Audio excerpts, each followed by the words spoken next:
Good morning and welcome back to the One Celtic Fans View. Let's get on to the right screen this morning. How are we all doing this morning? Celtic's transfer policy, or lack of policy over the last couple of years, has been pretty much everyone knows the state of the transfer department. There is non-existent. We have Sean Maloney doing everything in the transfer department as it stand. But what does it say for Celtic and the transfer department when you look at some of the players that have come into the club in the previous window?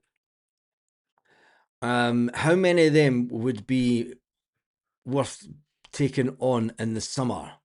And when you look at the players window, when you look at the players that have actually left in the last year, just in 2025-26 season, this season.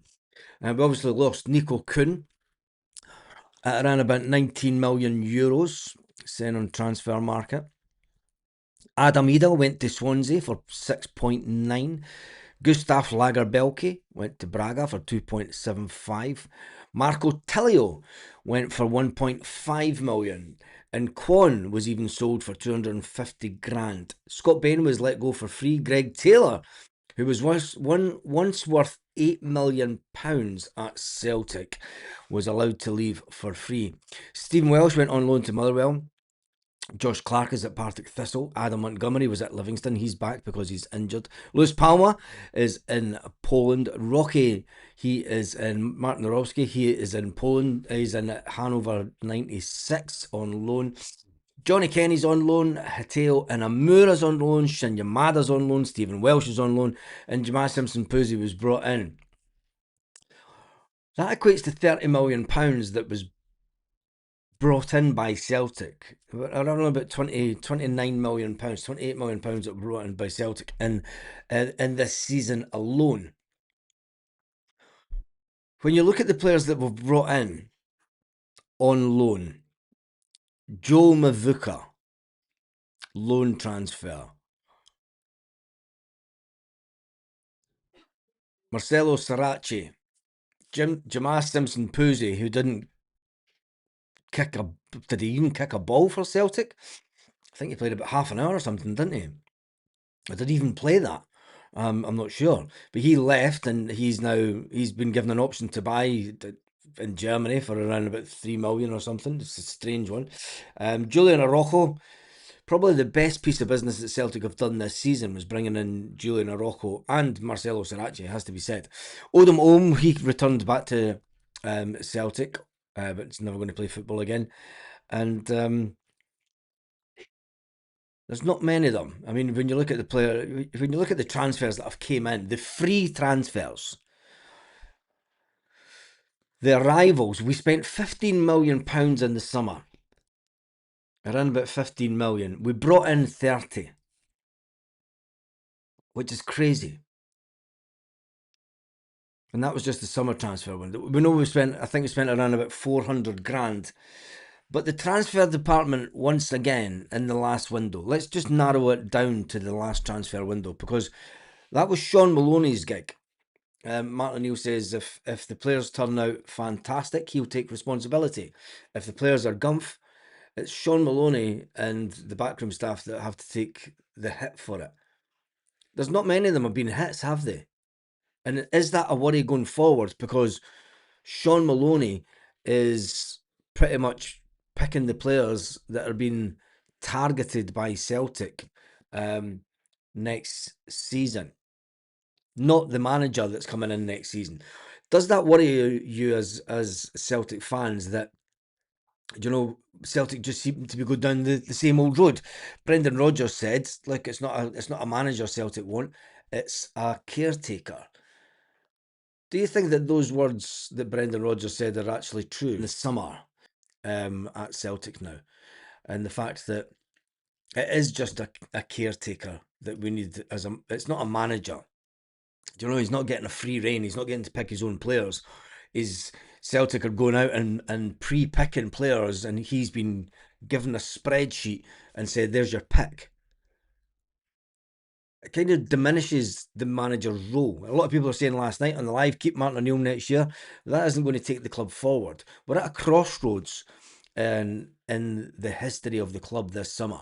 No matter what happens between now and the end of the season, that will go down as historic. The fact that Martin O'Neill came back and managed to steady the ship so well. But looking forward to the summer, there's a lot of these players that came in should be nowhere near Celtic next year. Absolutely nowhere. I mean, Junior Adamu, it cost us just 450 grand for Junior Adamu to bring him in on loan. Tam the Czech from München Gladbach. He's a decent. I mean, is he worth buying? I know that they scored the winning penalty, and do you know that's like saying, well, Adam Eder scored the winning goal in the Scottish Cup. Is Adam Eder better than Tam the Czech? There's the question for you. Kelechi Iheanacho, he should be nowhere near the club in the summer. I mean, he should be just released from Celtic now. Just pay his wages to the end of the year and get him off the books because he's that far out the scene. Callum Osmond, he came in on a free transfer in the summer. The one bright spark of the season from the summer signings. Kieran Tierney came in as a free transfer. He will be back for the Motherwell game. Ross Dohan came in as a free transfer from Aberdeen as his contract run out at Aberdeen. He's putting pressure on Sinasalo. And those two, as a number 1 and 2, going next season, I think will be fine in the goalkeeping department. When you look at Marcelo Sarachi, Celtic are trying to do a deal with Boko Juniors for that player. Joe Mavuka. Let's look at the ones that were brought in the last window. Joe Mavuka. I don't know who scouted him. Who gave Sean Maloney the nod to say that this guy's a player? And how far? I think that the question should be, it's not the players that are here. It is how far down the transfer list were these players?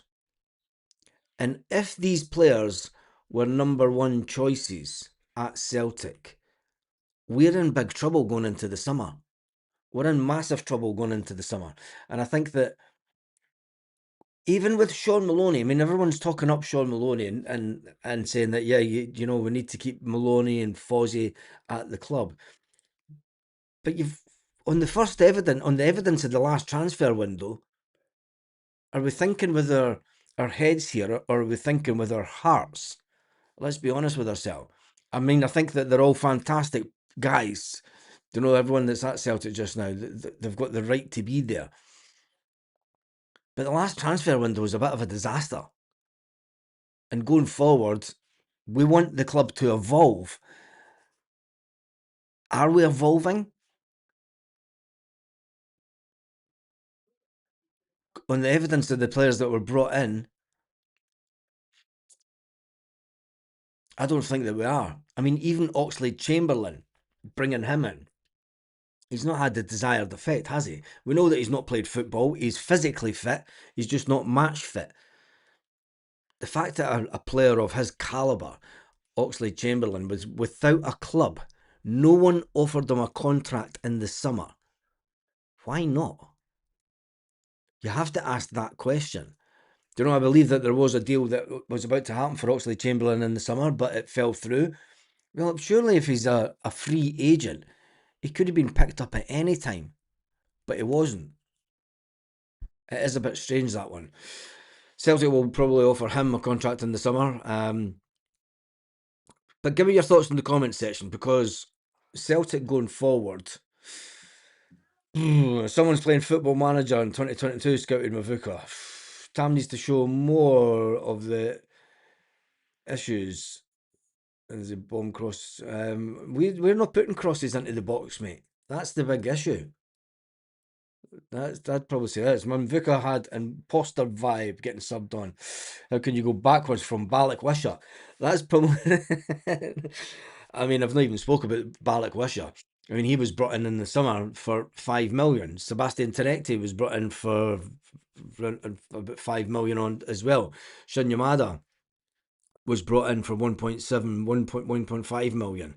Benji Negrin, do you know, you could say out of the players that came in the summer, Sebastian Tenetti, has he lived up to the hype? And he's probably one of the better players. I mean, getting Benji Negrin for 1.5 million was a steal, due to the fact that there was a clause in his contract, because he was actually valued at, I mean, his current valuation is on transfer market is 10 million. Do you know, his valuation when he came to Celtic was 6.5 million. 6 million. 6 million euros is on transfer market. His current valuation is 10 million. We bought him for 1.5 million.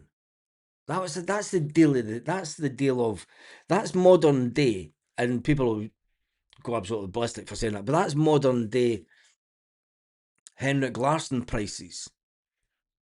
Do you know, that's like picking up Henrik Larsson in today's market for 1 point. Now, I'm not going to say that he's nowhere near Henrik Larsson's ability, but I'm talking about price tag. Do you know, we've got Henrik Larsson for absolutely buttons. And you know what will happen with Benji? Players have one good season, they score 20 goals, and the Celtic hierarchy go, yeah, we're going to sell you in the summer, mate. First bid that comes in. But will Benji Negrin still be at Celtic next year? Is obviously a talk for this summer. There'll be other players that will leave the club first. Obviously, the likes of Junior Adamu, Hateo Inamura, will he leave the club permanently? Tom the Czech, will he be given a contract by Celtic? Has he done enough to... I mean, if we do offer him a contract, let's hope that we get him for as cheap as chips. Kelechi Iheanacho, not a chance. Joe Mvuka. It's weird that we've went backwards from spending 5 million. And I don't know what Balak Wisher's doing in training that can be so bad, because Martin O'Neill said that, like, Balak Wisher's not going to get a chance under me. And then he comes in with Joe Mavuka, who I would say was worse. But anyway, I still think it's crazy that we made 30 million in the last summer, and nobody's really been talking about that the majority of the season. If we had decent strikers, I'd be more confident of winning the league, but the signings have been poor. Exactly. Are you confident in going into the summer transfer window this isn't to try and break what Sean Maloney or anyone's doing, but you always say that you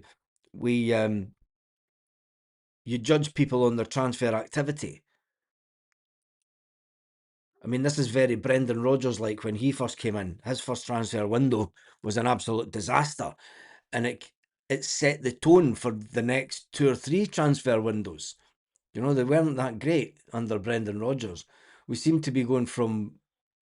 It seems to be a continuation, even though that a lot of the backroom staff left with Brendan Rodgers, a lot of the scouting staff left with Brendan Rodgers, but we seem to have just kept on stumbling on in this last window, and I think it's very alarming as a club, the fact that we have done that. Ox is going to make a difference in the run-in, says a Gav boy. They might bring good vibes into the club. Can we trust them to take us forward? I think that's the question that has to be really asked. That is definitely, is can they take us to the next level again? You know, can they make us... I mean, we've seen that they've managed to grind out, and we've got good results in Europe. I mean, it's been a while since we've got tanked 4-1 at home, but our away performances in Europe are definitely improving as a club. Is it the case that Celtic are going to have... I mean, it's very Ronnie Dyla type-esque season that we look as if we're heading into, if we maintain the status quo, because you will then have a downsizing of the valuation of the players that we buy, and we bring them in to just keep things ticking over. And it's as if the board are okay. Well, we know that the board are okay with that, because the board pretty much said it at the AGM. They said, look, we're doing everything fine. We're doing everything the best way to run the club. And you just shut up, pay your money, and we'll get on with it, type thing. The coaching staff are a disaster. Every player not prepared properly. No manager should put up with this. How do we improve the coaching staff then? Because obviously, in the coaching staff just now is Stephen McManus, who is the B team coach. So there has been someone brought in for the B team coach stuff right now. When you look at Sean Maloney, he was brought in as pathway manager, loans manager for younger players and first team players that weren't getting any game time. You've then got Fozzie, who has plenty of experience under high level managers. Sean Maloney has got plenty of experience under a high level manager. So how do we improve on that? And is the training schedule and is the type of training that we're doing just the exact same as it was under the previous regime? I think that's what really needs to be asked. But it's a good one. It is a good one. The coaching staff are a disaster. Maybe not a disaster. Mvuka looks like he won a competition to play. Yep, he does that. Rafael Shadid would be worth 11 million in today's money. I think he'd be worth more than that because wasn't he worth about 3 million or something? I can't remember what his valuation was. It was quite high, wasn't it? For that time period. Ox out, says Chris. The board are scraping the bottom of the barrel. No one behind the scenes gives an F about us or the team. It's all about how much they can make with spending as little as possible. And that's the same with any business. I mean, I'm not going to back the board at this point, but if they weren't doing that, there would be absolute meltdown by Celtic fans because they weren't doing their jobs correctly. You know, they are in those positions so that they can to run the business. We need to remember that although we don't like to call it a business, that any football club is a business, and you either want to break even or break profit. Because if you keep going on in debt and in debt and in debt, you die. Unless, of course, it's one side of Glasgow and you don't get to die. You just come back as a reincarnation. Most of the Celtic signings have opted for Arabia. Have they, though? I mean, surely there has to be players that Celtic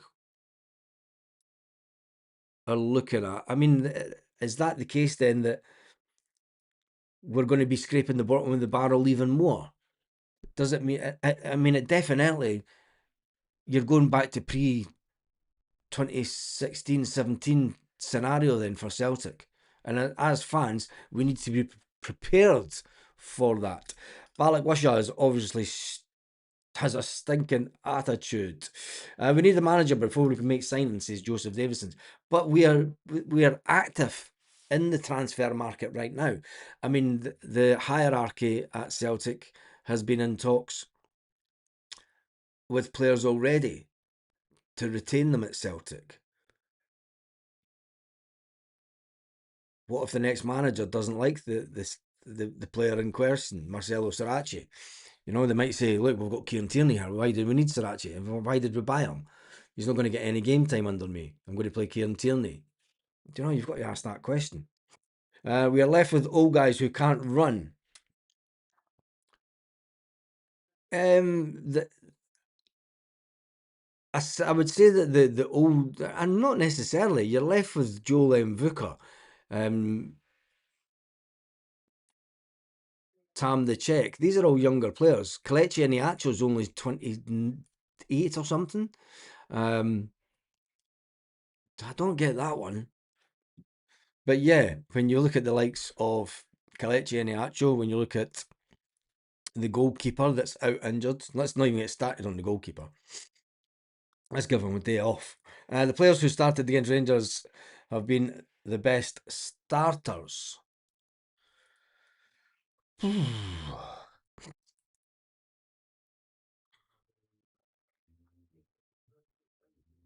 Yeah. Where is the team? Have they been the best starters though? Because I mean, there's a lot of them didn't perform in the first half. I mean, has can you say that Hatate's been a great first starter this season? I'd say it's probably been one of the worst seasons that Hatate's had at Celtic. It's definitely Dyson Maeda. He's down here as if he's playing this season as if it's his first season at Celtic, and he doesn't know what he's doing with the team, and he's having a lot of dialogue issues. 4 years after being at Celtic, surely he understands. Fucking run forward. Someone said on Twitter, 500 people on the pitch. Vuka wasn't the top 10%. Chris says that Ox is shite. We don't need over the hill players. We need ready made, hit the ground players. Same goes for Iniacho. Total waste of space. I mean, I think that the likes of Oxlade Chamberlain can bring in a lot of experience. But isn't this going down? I mean, I thought we had got rid of those days where we brought in ex Premier League players that had big names with them, Roy Keanes and Robbie Keanes of the world, and they wanted to play for Celtic. It was always a dream to play for Celtic. Oh yeah, well let's come to Celtic for the last year of your career. I thought as a club we'd moved forward from that, and it seems under Brendan Rodgers that we reverted back into that. Is that due to the fact that the transfer department have got it way wrong? And how much influence does the manager get on players? And is it just the case that Celtic have gone down this modern route of statistic based data on buying players? And is it diminishing the fact that if the club is hell bent on going down that road and it being stats that picks players, shouldn't we just get Sean Maloney to be manager next season then? And save spending 2 or 3 million on an expensive manager? Because the manager, at the end of the day, like Brendan Rodgers said, and I hate having to reiterate something that he said, especially this season, but he did say it this season. It's not a manager Celtic wants, a caretaker. Come back to bite us on the bum, that one, I think. Let me jump into some more of the comments this morning. Just reading that. I'd be happy to see the end of this season, but what will next season bring? That's the worry. That's what I'm just trying to do, mate. Is get the conversation started now, because it's okay focusing on this season and focusing on the running, and the board will try and push that. The board will push. We need unity. We need to be going together. We need to get behind the team and all sit down on our seats and behave. And let's get this over the line and let's help Martin and the boys try and win the title and the cup. That's all fine and well. But if we don't start this conversation now about what's going to happen in the summer, when it then comes to the summer and then you've got the same people in charge that are making the same mistakes, that are employing the same type of player, that are going through the same process of picking players that has not been effective in the last 5, 6, 7 transfer windows per se, because the player stats don't lie. I mean, the board will say we bring in players to improve them and sell them on and make them better. We only did that with one player that's departed in the 25-26 season, and that was Nico Kuhn. Adam Ida was sold at a loss. Gustav Lagerbelke, I think we might have, he was sold at a loss as well, in fact. Marco Tilio, we got back what we paid for him. Kwon, I think we maybe took a loss, a couple of $100,000 on him. And that's all the money that we made in the summer. Do you know the rest of the players were put? Scott Bain given a free transfer. Scott Bain's been sitting about. He was sitting about at Celtic for years, just playing as an accountant, watching his bank balance rise. Even Scott Bain said that he stayed at Celtic too long, but he stayed for the betterment of his family. And you can't blame Scott Bain. Do you know, if you're getting paid whatever he was getting paid at Celtic, you know that when you go to Falkirk, you're going to get paid around about quarter of that wage. But it's cool because Scott Bain's banked all the money. Do you know, he's been sensible. He's stuck it in the bank and he's sitting with a big bag of cash. Brendan Rodgers was meant to sit with that, but he didn't get it. I mean, it does make you wonder. I mean, even the whole that should never have been allowed to happen. Never. You know, as much as Celtic said, "Oh, we want to keep you. We want you to stay here," he should never have been allowed to leave for absolutely nothing. That's for sure. I'm just moving around so the sun. It's too early in the morning. Granted, they didn't have much time in the window. They had the majority of January, mate.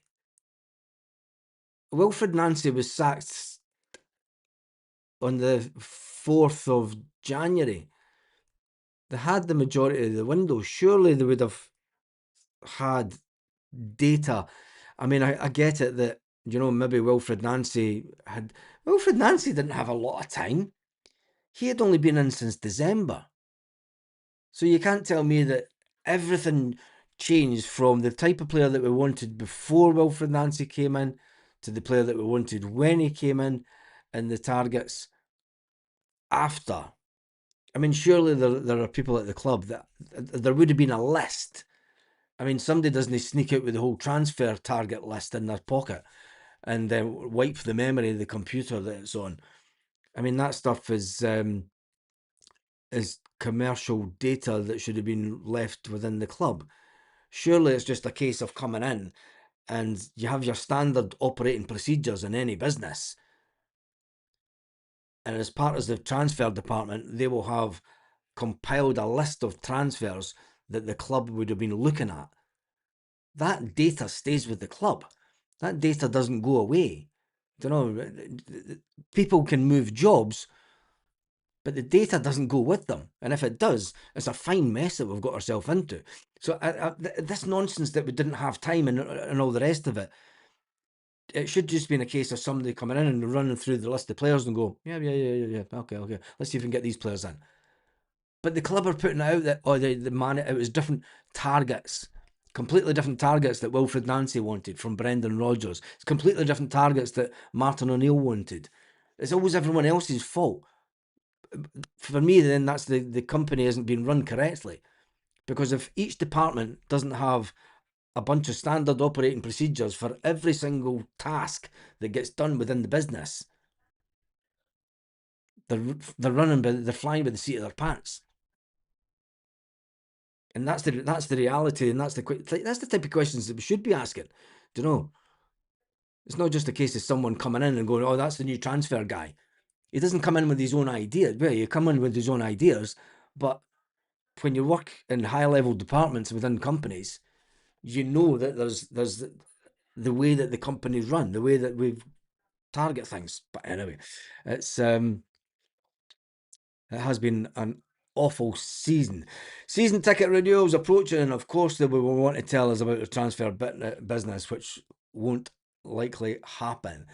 Yes, and that's probably why there's been little snippets of potential players. I mean, where does this information come from? It tends to be leaked from either within the club or agents connected to the club that are releasing the details of potential transfers. Celtic are interested in him. Celtic are interested in him. Good morning, Baz. I thought no, Sean Maloney will be our next manager due to the transfer talk already. If it is Sean Maloney, so be it. Ronnie Dyler Marks too. I mean, if it is Sean Maloney, it's so be it. We go forward with it. Some fans will be happy. Some fans won't be happy.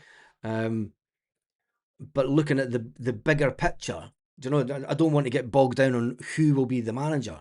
I think that Celtic it's obvious that anybody could be Celtic manager, and if you could be a 70, this is no disrespect to Martin O'Neill because he's an absolute legend, but if you could be 74-year-old and rock up to Celtic Park and do what Martin O'Neill's done.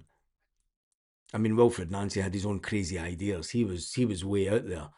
I mean, we shouldn't even be talking his name. But Ronnie Dyler, I mean, he went through it and he managed to win. Winning the treble is nothing for me. I want money spent and have a go in the Champions League. I think that the days, and I mean, should Celtic be targeting in the treble as a club? That's the standard that we've set. And that's the standard that we've set since Brendan Rodgers came in. There was no talks of winning trebles and everything before then. Don't know. We managed it under Martin O'Neill, and it was, we hadn't done it since Jock Stein. We have been spoiled when it comes to the, yes, we all want to win trebles, but for the better of the club. Don't know. Is the domestic dominance, is that the ceiling? Is that just what we're happy with now? It was under the last CEO, Peter Lawwell. That's all he was concerned about. And he said it at numerous AGMs over the year. We want to be dominant in Scottish football. We want to be the dominant force in Scottish football. We want to get into Europe. There was no talk of trying to get to playoffs. There's no talk of trying to get to last 16. It was live within your means. Know that we're not a big club. Martin O'Neill reiterates it. It's like, know that you're not. Tell that to the Bodo Glint supporters. Tell that to the Bodo Glint management. Tell that to the Bodo Glint hierarchy, who have a less of a budget than Celtic.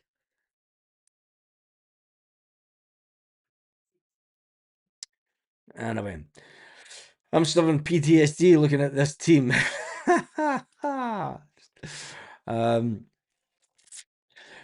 Gavboy says 100% Mail Boy. I've not got one but a faith of anything for next season. I don't think further than the next game now.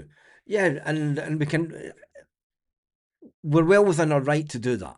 We're well within, it is all about focusing and trying to win the league this season. Forget next season. That's next season. Well, it's not really, because the majority of 50,000 Celtic fans were going to be asked to renew their season tickets. Now, there's guys on this channel that pay over £2,500 a seat for the privilege to sit at Celtic Park. And I think when you invest that kind of money within any business just to be a customer, you're well within your right to know what the product is that you're buying into. And right now, when season ticket renewal comes around in about a month and a half's time, Celtic fans don't know what they're buying into. But they'll play on the old, that for the love of the club. And if you don't want your seat, well, there's a waiting list. That scenario will come out again. Yeah, I know, that's a load of nonsense, isn't it? Even the dog barks when I say the waiting list. She goes that again? No, she's not. But anyway, batten down the hatches. It's not going to be better than this season. I think you're bang on, mate. It's not going to be better than this season because the new manager is going to have to come in. We would all like the new manager to be announced. In the ideal world, Martin O'Neill will win the league. He will then go on and win the Scottish Cup, and then he'll stand in Hampden Park. My coffee's cold again. Unbelievable. Every day. It's like one of those iced coffee things. Martin O'Neill will step down at Hampden Park. He'll say, "Nope, that's it. I'm done. I'm done. After today, that's it. I'm going out. I'll have a night out with the players tonight, and I probably won't even see Dermot tomorrow. I'll go out and I'll have a nice meal with the players tonight, and then they can go out and get smashed after we win the Scottish Cup." And Martin O'Neill will sit back and go, there's more chance of Martin O'Neill going out for a nice meal with the backroom staff, because he's done that already this season, hasn't he? He has went out with a meal with a lot of the backroom staff. So That will probably be his a bit like a retirement do for Martin again. Don't know about Scottish Cup. Yeah, it'll be like a final retirement do, because that will be him stepping away from football. He'll obviously have some TV duty. I mean, but TV duties, just, don't know, that's nothing to Martin compared to the rigours of being on the touchline in a derby game. But anyway, we do digress. But yeah, batten down the hatches, because next season's not going to be any better than this season, especially with the hierarchy still in charge. Well, the stats with our strikers at the club now is Bush, says Joseph. Yeah, is that. Good morning to everyone who's saying good morning. Unfortunately, Kel's injury was really last minute. It's him or nothing. We brought in Kelechi and Iacho once the transfer window had closed. And that's the biggest... That tells you exactly what's going on at the club when you bring in the likes of Kelechi and Iacho once the window was closed. Remember, he had to get released by his Spanish club. He had to get released by his Spanish club before we could entertain bringing him in. It's the usual push it further down the road attitude with the board. Sean Maloney will be our next manager. Watch this space. That's fine if it is, then at least we have a reality of where we're heading. And it will be...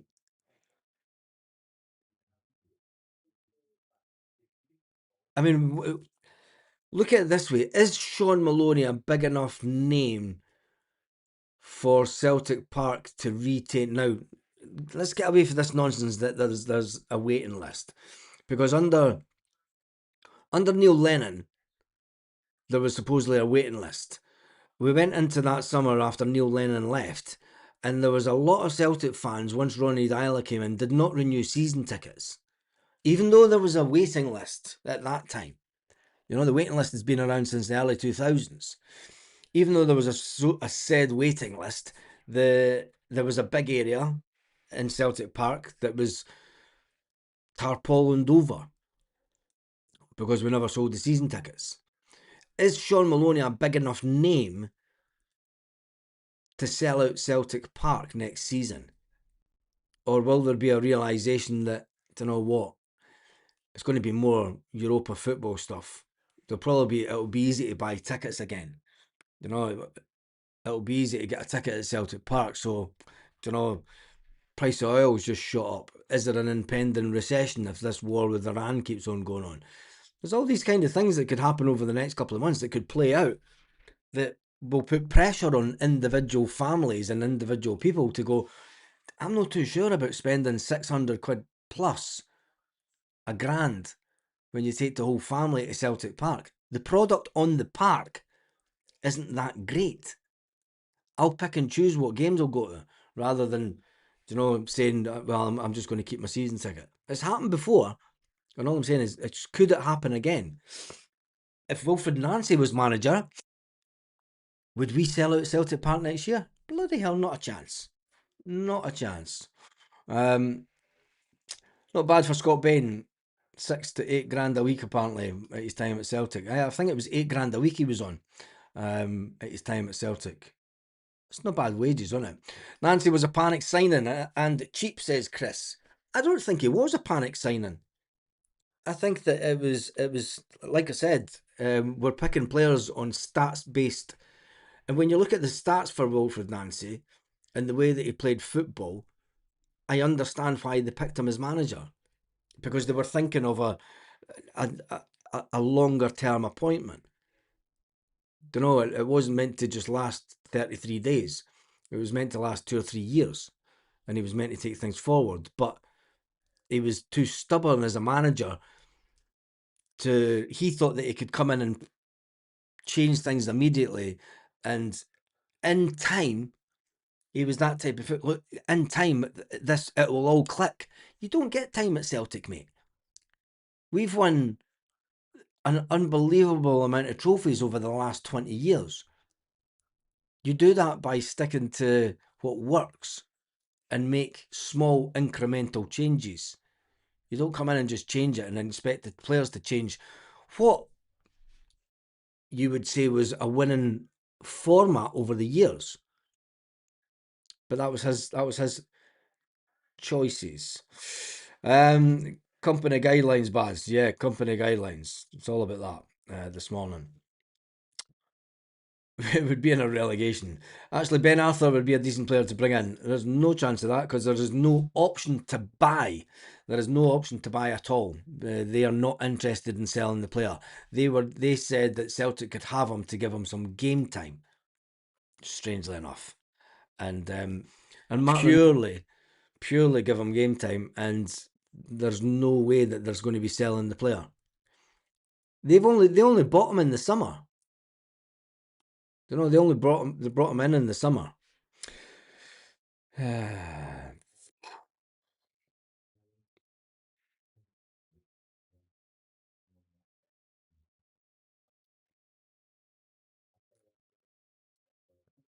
Anyway, on the football, what was that police chief going on about yesterday?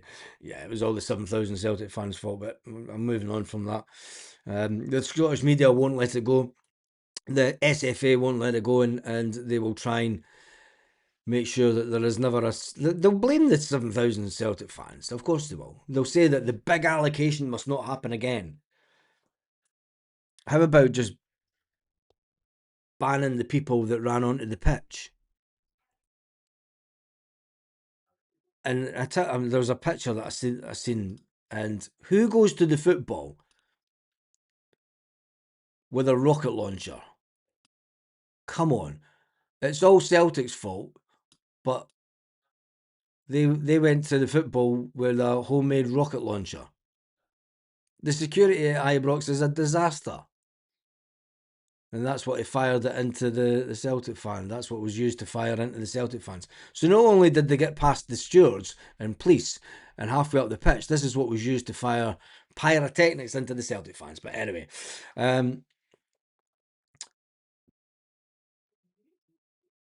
they should have taken Arthur on a 2-year loan at least. They couldn't do that because the club wouldn't want it. They're not going to give he's on a 4-year deal. They're not going to give him to Celtic. But anyway, that is enough of that chat this morning. It's just going to be a quick one this morning. It's a bit quieter than it has been over the last couple of days. Everybody's just sick of everything to do with football right now because of all the negativity. And you could understand. But it's Tuesday. It is time to start focusing on the weekend again. The players will be back in training as we speak. They'll all be walking into Lennoxtown, and they'll have who had a hangover yesterday. Bet there was a few of them that might have had a little bit of hangovers. Anyway, that is surely fake. Nope, that was on the mainstream media also. Anyway, have a fantastic day, Celtic fans, wherever you are, all around the world.